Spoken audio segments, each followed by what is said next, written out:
Unclaimed deposits అంటే bank ఖాతాలో డబ్బుండి దాన్ని ఎవరు క్లెయిమ్ చేసుకోని సందర్భం. ఎవరు బ్యాంక్ ఖాతాల్లో ఉన్న డబ్బును తీసుకోకపోవడంతో ఆ డబ్బు అలాగే అన్క్లెయిమ్డ్ ఖాతాల్లో నిల్వ ఉంటుంది. అలాంటి డబ్బు మన భారతదేశంలోని వివిధ బ్యాంకుల్లో అక్షరాల 78,000 కోట్ల రూపాయలు మగ్గుతున్నాయి.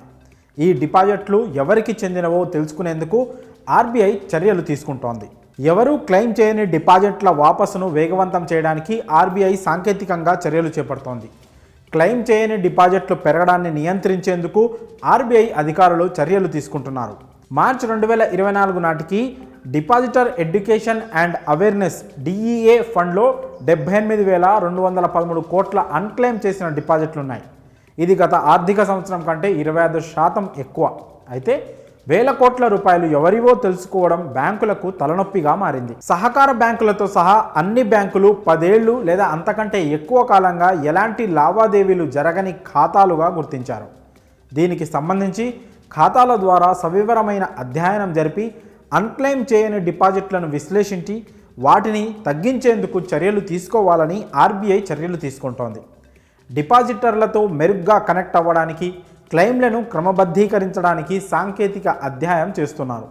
ఈ దిశలో బ్యాంకులు క్లెయిమ్ చేయని డిపాజిట్లు ఎక్కువగా ఉన్న ప్రాంతాలు, రాష్ట్రాలను కూడా గుర్తిస్తాయి. అన్క్లెయిమ్డ్ డిపాజిట్ సమస్యపై బ్యాంకింగ్ చట్టాల సవరణ బిల్లులో మార్పులు కూడా చేశారు.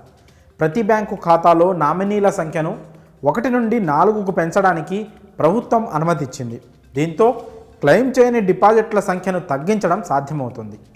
అన్ని ఆర్థిక రంగాల్లో క్లెయిమ్ చేయని డిపాజిట్లు, క్లెయిమ్ల పరిష్కారం కోసం ప్రత్యేక డ్రైవ్లు అమలు చేయాలని ఆర్థిక మంత్రి నిర్మలా సీతారామన్ ఆర్థిక నియంత్రణ సంస్థలకు విజ్ఞప్తి చేశారు.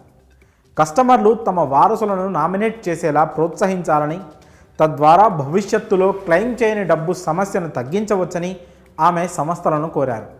2023లో ఆర్బీఐ బ్యాంకుల కోసం 100 రోజుల్లో 100 చెల్లింపులు కార్యక్రమంతో ప్రచారాన్ని కూడా ప్రారంభించింది. ఇలా బ్యాంకుల్లో మూలుగుతున్న 78,000 కోట్లను వదిలించుకోవడానికి ఆర్బీఐ శతవిధాలుగా ప్రయత్నిస్తోంది.